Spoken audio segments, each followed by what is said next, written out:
Halo, selamat datang Radian Friends. Selamat datang lagi di Radian School of Improvement dan salam kenal untuk teman-teman yang baru tahu channel ini. Jangan lupa subscribe. Aku Niko dan kali ini aku akan bahas tentang apa sih tugas informal dari seorang eksekutor di dalam tim. Mungkin teman-teman ada yang pernah jadi officer proyek, ketua proyek, kepala proyek, apapun itu pasti berhubungan dengan eksekusi. Nah, banyak banget sumber yang sudah membahas tentang tugas formalnya. Tapi berapa banyak sumber yang membahas tentang tugas informalnya? Jadi ini tugas informal yang pertama. Eksekutor itu tidak hanya lebih pintar dari mereka yang dipimpin eksekutor, tapi dia juga harus lebih banyak bisa. Kenapa? Karena eksekutor adalah gudang solusi dari semua orang yang dia pimpin ketika orang-orang itu menghadapi masalah. Nah, coba teman-teman lihat di sini ada 3 orang yang Niko lingkari. Jadi 3 orang ini ada yang mahir di software broadcasting dan ada lagi yang mahir di software subtitling.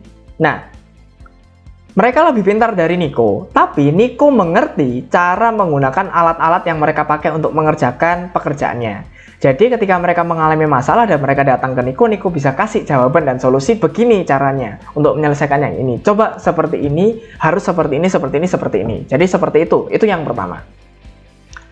Lalu yang kedua adalah eksekutor itu sumber optimisme dan semangat, karena apalagi kalau eksekutornya itu ekstrovert, perasaan dari eksekutor, apa yang dia alami itu bisa tertransferkan dengan cepat, dengan langsung ke rekan-rekan kerja yang lain. Jadi ketika eksekutor itu sedih, maka itu akan berpotensi besar membuat sebuah tim itu menjadi down.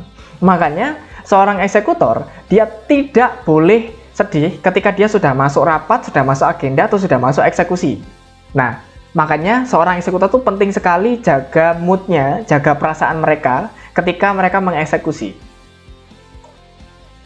Coba teman-teman lihat, di sini ada beberapa wajah yang sangat bahagia sekali ketika pasca agenda. Jadi agenda ini adalah agenda recording yang persiapannya cukup luar biasa.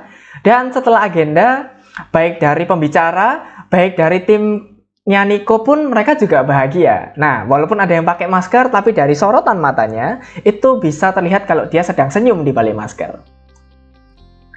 Lalu yang terakhir adalah eksekutor itu pusat fokus utama dan juga pusat komando urgensi. Jadi ketika ada friksi atau hambatan yang tiba-tiba muncul di saat hari pelaksanaan, teman-teman eksekutor itu harus membuat tim itu menjadi fokus. Oh, seperti ini. Ini adalah salah satu foto yang diambil ketika timnya Niko itu sedang menghadapi hambatan walaupun kecil, tapi tetap berpotensi untuk mengganggu jalannya atau ketepatwaktuan dari rundown. Jadi ada 2 di sini. Yang pertama adalah yang satu memberikan aba-aba secara teknis, memberikan aba-aba untuk hal-hal yang bersifat teknis, dan yang satu lagi fokus untuk mentranskrip.